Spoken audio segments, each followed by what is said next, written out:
বিগত ১.৫ দশকের আওয়ামী ফ্যাসিজমের বয়ান নির্মাণে হাতিয়ার করা হয়েছিল সংস্কৃতি অঙ্গনকেও। দলীয়করণ থেকে বাদ যায়নি বিনোদন জগৎ।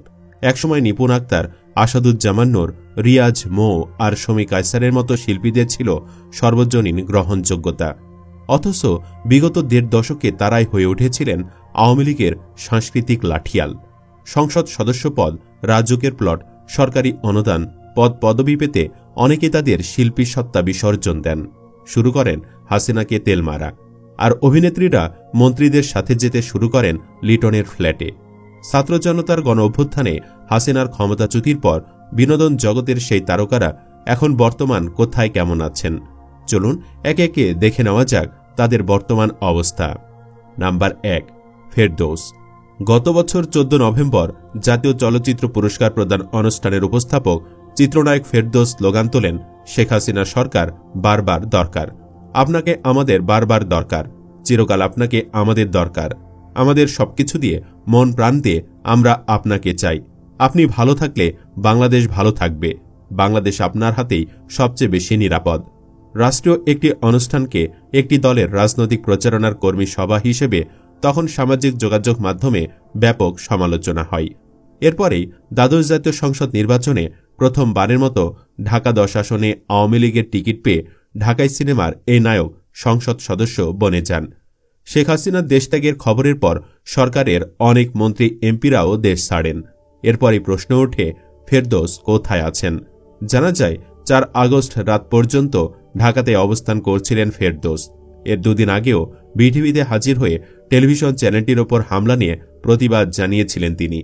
তবে ৫ আগস্ট থেকে ফেরদৌসকে খুঁজে পাওয়া যাচ্ছে না। এই নায়কের ব্যবহৃত মোবাইল নম্বরটিও বন্ধ পাওয়া যাচ্ছে। তার ফেসবুক অ্যাকাউন্টেও ৪ আগস্টের পর কোনো স্ট্যাটাস শেয়ার করতে দেখা যায়নি। তার নিকটজনরা বলছেন, পরিবার নিয়ে ফেরদৌস দেশ ছেড়েছেন, বর্তমান তিনি ভারতে লুকিয়ে আছেন। নাম্বার ২, রিয়াজ। ফেরদৌস গা ঢাকা দিলেও চিত্রনায়ক রিয়াজকে রাজধানীর হজরত শাহজালাল আন্তর্জাতিক বিমানবন্দরে আটকে দেওয়া হয়। ৬ আগস্ট রাতে তিনি ঢাকা থেকে যুক্তরাষ্ট্রে যাওয়ার জন্য বিমানবন্দরে গেলে তাকে ফেরত পাঠায় ইমিগ্রেশন পুলিশ। রিয়াজ বিগত সরকারের বিভিন্ন রাজনৈতিক কর্মকাণ্ডে সরব ছিলেন। আওয়ামী লীগের নির্বাচনী প্রচারের সঙ্গে যুক্ত ছিলেন তিনি। রাজধানীর গুলশানে বিএনপির চেয়ারপারসন খালেদা জিয়ার কার্যালয়ের কাছে মানববন্ধনে দাঁড়িয়ে ২০১৫ সালে রিয়াজ তার রাজনৈতিক অবস্থান জানান দেন। চঞ্চল চৌধুরী, নাদের চৌধুরী, তুষার খান, জাহিদ হাসান, পীযূষ বন্দ্যোপাধ্যায়, তারানা হালিমও ছিলেন সেখানে।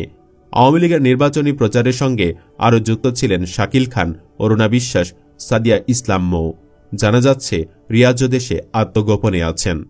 নাম্বার ৩, মমতাজ। আত্মগোপনে রয়েছেন কণ্ঠশিল্পী মমতাজ।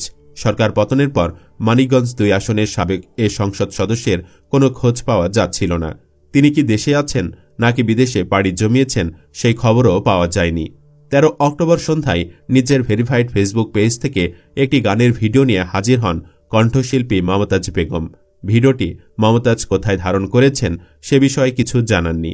তবে কোনো একটি রুমের বিছানায় বসে আমার হাত বান্ধিবি, পা বান্ধিবি, মন বান্ধিবি কেমনে, আমার চোখ বান্ধিবি, মুখ বান্ধিবি, পরাণ বান্ধিবি কেমনে শিরোনামের গানটি পরিবেশন করতে দেখা গেছে তাকে। বিশ্বস্ত সূত্রে খবর, মমতাজ এই মুহূর্তে দেশেই আত্মগোপনে আছেন।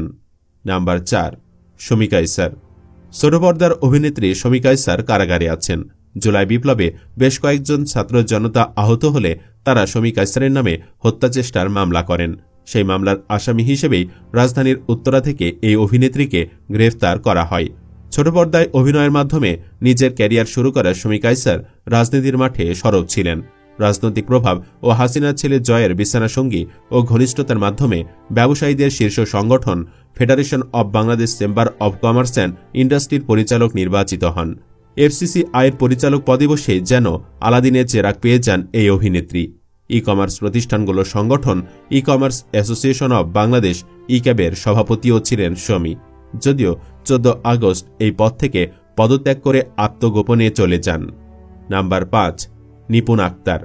শেখ সেলিমের বেড পার্টনার ছিলেন অভিনেত্রী নিপুণ আক্তার। বিয়ে না করে দিনের পর দিন এই নায়িকাকে ভোগ করেছেন শেখ সেলিম। এই সম্পর্ক ১ বা ২ দিনের নয়, যুগের পর যুগ চলছে এই দুজনের রঙ্গলীলা।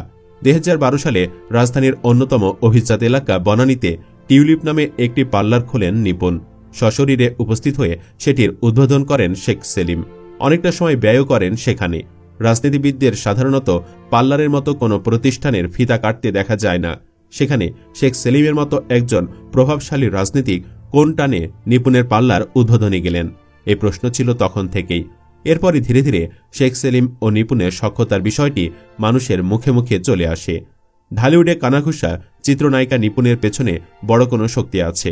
সেই বলে বলিয়ান হয়ে 2022 সালে চলচ্চিত্র শিল্পী সমিতি নির্বাচনে জায়েদ খানের কাছে ভোটে হেরেও জোর করে সাধারণ সম্পাদকের চেয়ার দখলে নিয়েছিলেন এই নায়িকা।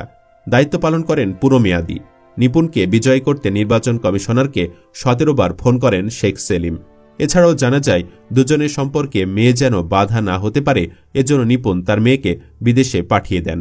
সব মিলে শেখ সেলিমের ছত্রছায়ায় বেপরোয়া ছিলেন নিপুণ।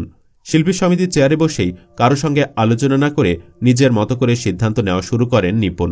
ফলে কমিটির মেয়াদের আগেই পদত্যাগ করেন সহসভাপতি সাইমন সাদিক। অনেকে সরে দাঁড়ান এই কমিটি থেকে। বর্তমান দেশ থেকে পালিয়ে বিদেশে অবস্থান করছেন নিপুণ। নাম্বার 6, মেহের আফরোজ শাওন।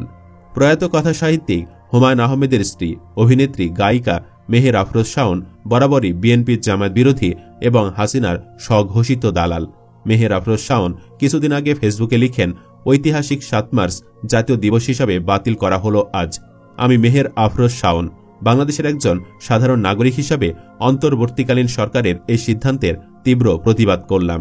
তিনি লিখেন, কিছুদিন পর দেখা যাবে 26 মার্চ স্বাধীনতা দিবস বাদ।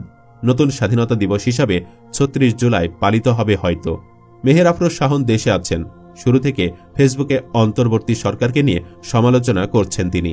গত 28 আগস্ট তিনি তার একটি ছবি পোস্ট দিয়ে নিজে জানিয়েছিলেন নেপালের নাগরকোটে আছেন। আবার দেশে ফিরে নানা ছবি পোস্ট করছেন। তাকে অনেকে গ্রেফতারের দাবি তুলেছেন। নাম্বার 7, মাহিয়া মাহি। দ্বাদশ জাতীয় সংসদ নির্বাচনে মনোনয়ন সংগ্রহ করেছিলেন তারকারা। চাঁপাইনবাবগঞ্জ 2 আসন থেকে আওয়ামী লীগের মনোনয়ন ফর্ম কিনেছিলেন মাহিয়া মাহি। এই নিয়ে তখন গণমাধ্যমে মাহিয়া মাহি বলেন, জননেত্রী শেখ হাসিনার নেতৃত্বে উন্নত বাংলাদেশ গড়ার লক্ষ্যে কাজ করতে চাই। একই সঙ্গে আমার জন্মস্থান চাঁপাইনবাবগঞ্জের মানুষের জন্য কিছু করতে চাই, তাই নির্বাচন করতে চাইছি। এরপর নৌকা না পেয়ে স্বতন্ত্র প্রার্থী হিসেবে নির্বাচন করেন তিনি। হাসিনার পলায়নের পর বর্তমান তিনি দেশেই আত্মগোপনে আছেন। উল্লেখ্য, সাবেক এমপি হাসান মুরাদের সাথে নায়িকা মাহিয়া মাহির লটর পটরের খবর কারোরই অজানা নয়। মাহিকে ফোন করে অশ্লীল কথা বলেছিলেন ডাক্তার মুরাদ হাসান। আরেক অভিনেতা ইমনের ফোনে কল করেছিলেন তিনি। সেই সময় মাহি তার পাশে আছে বলে জানার পরেই তাকে অশ্লীল কথা বলেন মুরাদ। নাম্বার 8, মৌসুমী। আওয়ামী লীগের মনোনয়ন কিনে আলোচনায় আসেন নায়িকা মৌসুমী। সংরক্ষিত নারী আসনের জন্য আওয়ামী লীগের মনোনয়ন কেনার পর থেকেই চারিদিকে নানা আলোচনা শুরু হয়। ওই সময় তিনি সাংবাদিকদের বলেন, প্রধানমন্ত্রী শেখ হাসিনা তরুণদের রাজনীতিতে আসার আহ্বান করেছেন। তিনি তারুণ্য নির্ভর একটি মন্ত্রিসভাও করেছেন। এগুলো দেখেই আমি রাজনীতিতে আসার সাহস পেয়েছি। তার নিকটজন থেকে জানা গেছে বর্তমানে তিনি যুক্তরাষ্ট্রে আছেন। এছাড়াও শেখ মুজিবুর রহমানের জীবনী নিয়ে নির্মিত মুজিব একটি জাতির রূপকার সিনেমার মূল চরিত্রে অভিনয়ের সুবাদে গত বছর পূর্বাচলে 10 কাঠার একটি প্লট বরাদ্দ পান নায়ক আরিফিন শুভ। একই এলাকায় 3 কাঠার একটি প্লট দেওয়া হয় সিনেমাটির প্রযোজককেও। তবে শেখ হাসিনা সরকারের পতনের পর সম্প্রতি এই প্লট দুটির বরাদ্দ বাতিল করার সিদ্ধান্ত নিয়েছে রাজুক। সুপ্রিয় দর্শক, অনেকে দাবি তুলেছেন এসব তেলবাজ দুশ্চরিত্রা অভিনয় শিল্পীদের যেন আটক করে কঠিন শাস্তি দেওয়া হয়। তাদের এই দাবির সাথে আপনি একমত কিনা কমেন্ট বক্সে জানিয়ে দিন আপনার মতামত। ভিডিওটি ভালো লাগলে লাইক দিন এবং শেয়ার করুন। এ চ্যানেলে আজই প্রথম হলে অন্য ভিডিওগুলো দেখুন। ভালো লাগলে সাবস্ক্রাইব করুন। ধন্যবাদ।